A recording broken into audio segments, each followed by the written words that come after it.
कविप्रविष्य YouTube चॅनलवर मनपूर्वक स्वागत मित्रांनो. आज एका गंभीर विषयावर व्हिडिओ बनवतोय. NDPS ॲक्ट आणि ईगल ग्रुप याबद्दल काही माहिती आहे तुम्हाला?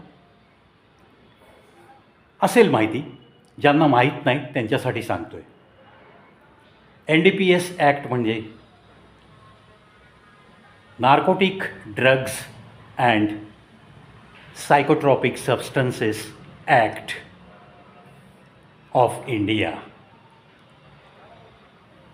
Elite action group for drugs law enforcement, eagle group. जे काही आपल्याकडं नार्कोटिक ड्रग्स म्हणजे अवैधरित्या येणारं नशेच्या पदार्थांचं एक मोठं जाळं आहे. फॉर एक्झाम्पल कोकेन, गांजा हे तुम्ही ऐकलेलं आहे. ज्याची शेती मोठ्या प्रमाणात अफू, कोकेन, गांजा ही अफगाणिस्तान साईड आणि इतर काही अशा देशांमध्ये भरपूर प्रमाणात होते आणि जगभर हे रॅकेट पसरलेलं आहे. आता हे जाळं आपल्या भारत देशात पसरत असताना जमिनीमध्ये पिकणारा गांजा तर येतोच आहे. आता जो मी प्रकार सांगेन तुम्हाला त्याच्यापेक्षा तो जमिनीत उगवणारा गांजा हा थोडी स्वस्ताईतला नशेचा पदार्थ आहे. पण मी जे आत्ता तुम्हाला एक्सप्लेन करणार आहे ते आहे हायड्रोपोनिक वीड. श्रीमंत लोकांचा हा गांजा आहे. Hydroponic weed, WEED. हायड्रोपोनिक असा शब्द जेव्हा आपण उच्चारतो तेव्हा लक्षात येतं की कुठेतरी इथे पाण्याचा संपर्क आहे, संबंध आहे. हायड्रो पाणी जिथं वापरलं जातं त्या ठिकाणी शब्द कोणता आला तर तिथं हायड्रो हा शब्द येतो. हे एक थोडंसं नॉलेज असलेल्या व्यक्तीला लगेच समजेल.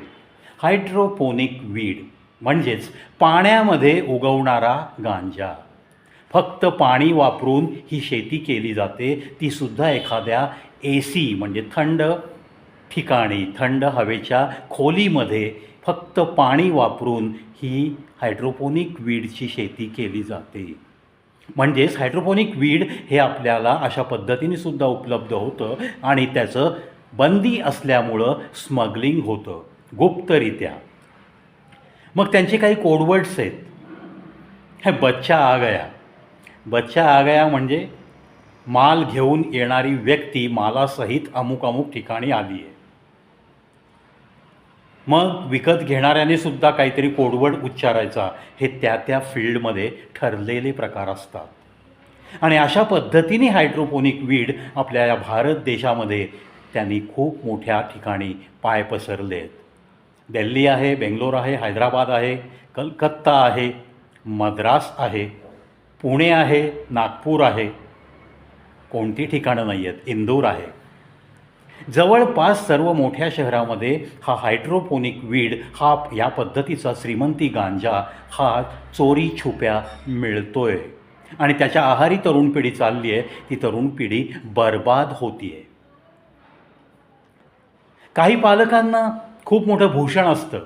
माझा मुलगा, माझी मुलगी कितीही वेळ रात्री बाहेर राहिले तरी ते नशेत झिंगत वगैरे येत नाहीत. मित्रांनो, या हायड्रोपोनिक वीडचा प्रसार इतक्या मोठ्या प्रमाणात होतो आहे आणि इतकी तरुणाई बर्बाद होत चालली आहे. अक्षरशः नपुसकत्वसुद्धा त्यांना येत चाललेलं आहे अशी ही भीती व्यक्त करण्यात येते आहे. आणि लग्नापासून ही तरुणाई परावृत्त होऊ लागली आहे. कारण या नशेच्या आहारी गेलेल्या व्यक्तीच्या डोक्यात असे काही भन्नाट विचार नंतर येतात की तो एक सामान्य माणूस म्हणून जीवन जगू शकत नाही आणि रोज त्याच्या आहारी गेल्याशिवाय त्याला चैन पडत नाही. अशा परिस्थितीत अशी काही माणसं वावरत आहेत.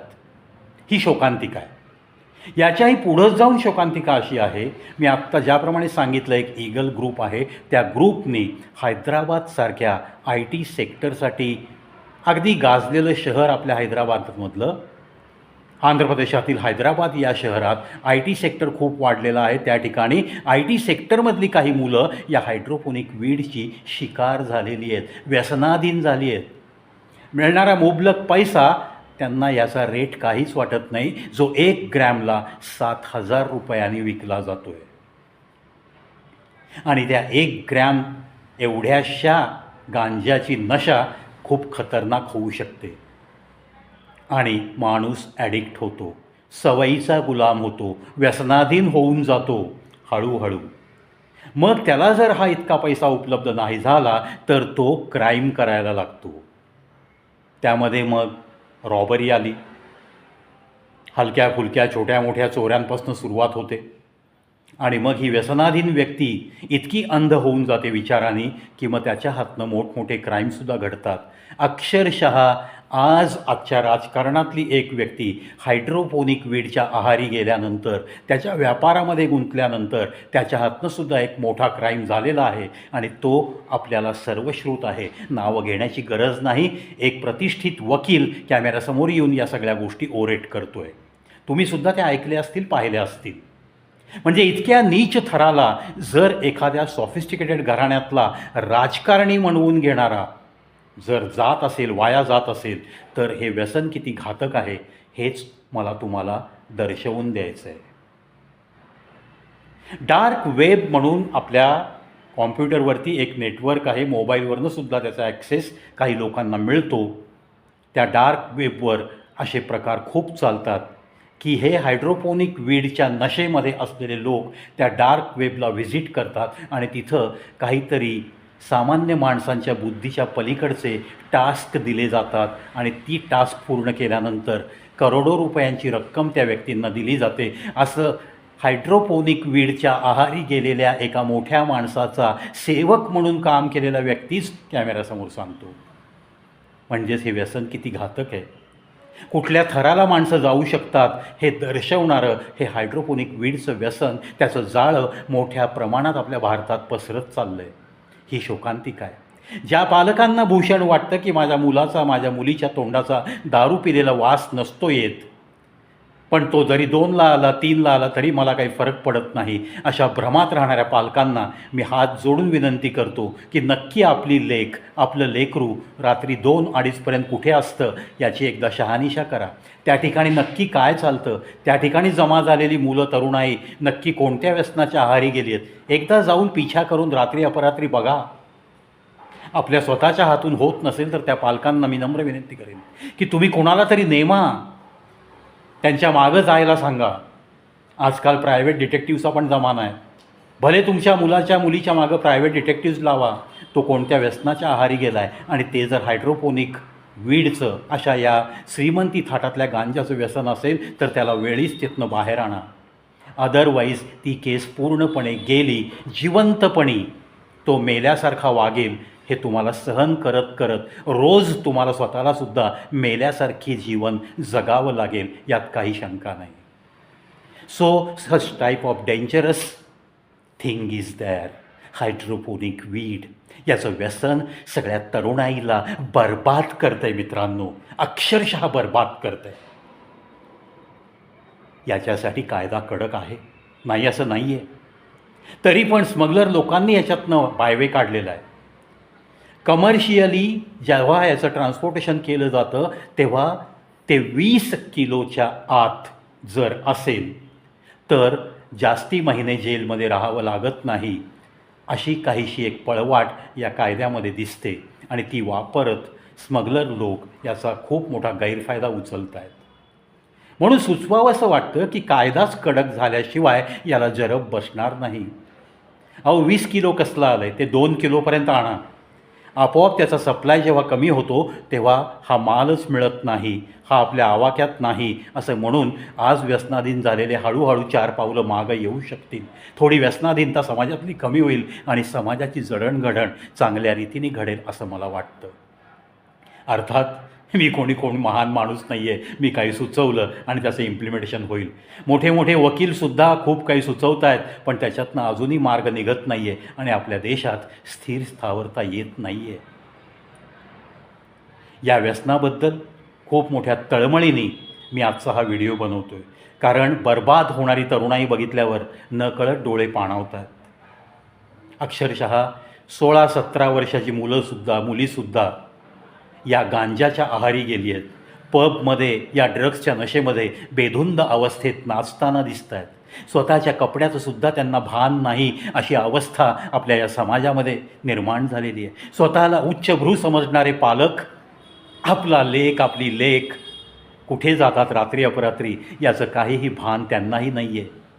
असं वाटतं, अशी शंका येते की पालकसुद्धा काही ड्रग्सच्या आहारी गेलेत की काय, म्हणून या मुलांकडे दुर्लक्ष करतायत की काय, त्यांची श्रीमंती त्यांना गप्प बसू देत नाही की काय, असाही विचार मनात डोकावतो. पण तरीही समाज जागृती म्हणून ओरडून सांगावं असं वाटतं की don't go for such type of things.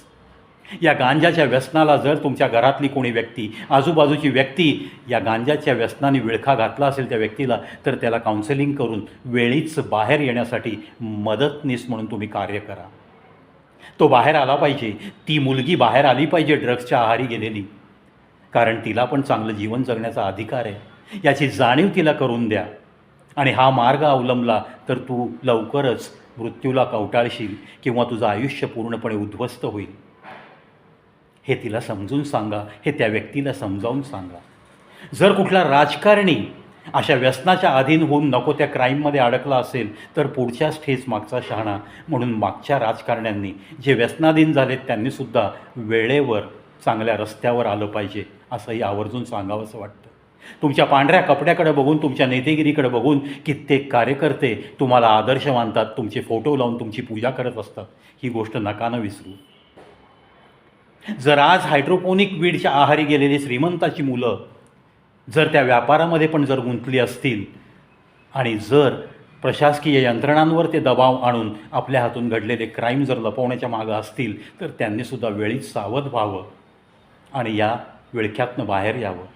असे धंदे करून पैसे कमवण्यासाठी तुम्ही इतके काही दरिद्री नाही आहात. स्वतःकडं असलेली श्रीमंतीचा उपयोग अशा वाईट कर्मांसाठी नका करू, असंही त्या राजकारण्यांना मला हात जोडून सांगावंसं वाटतं आणि सांगतोय मी बिनधास्त. नावं कोणाची घेण्याची मला काही गरज नाही आहे, कारण मी काही स्वतः त्या गोष्टी डोळ्यांनी पाहिल्या नाही आहेत.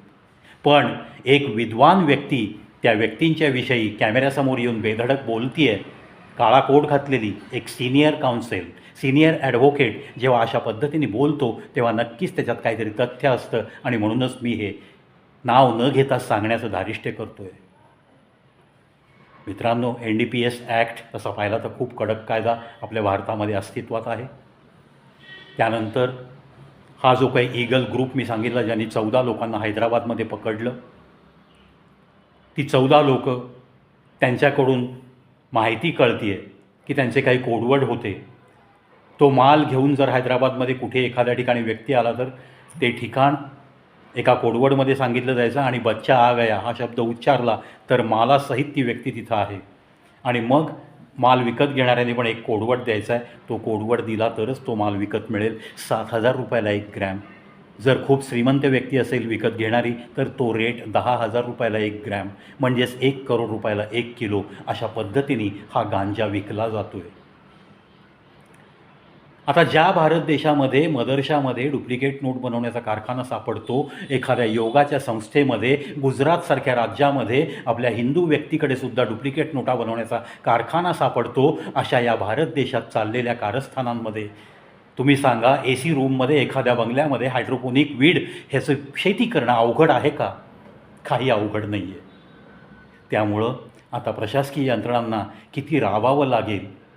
ही जर संपूर्ण यंत्रणा उद्ध्वस्त करायची असेल, तर आपल्या प्रशासनाला कशा पद्धतीने काम करावं लागेल, इंटेलिजन्स कशा पद्धतीने वापरावा लागेल, कुठल्या कुठल्या बंगल्यांवर वॉच ठेवावं लागेल, कुठल्या कुठल्या रिमोट एरियामध्ये तुम्हाला गस्त घालावी लागेल, कुठे कुठे हा गांजा विकला जातो तिथं तुम्हाला कशी टेहळणीची पथकं नेमलावी लागतील, कुठे कुठे हात ओले केले जातात तिथे हात ओले होणं बंद होईल, याच्याकडे कसं लक्ष द्यावं लागेल.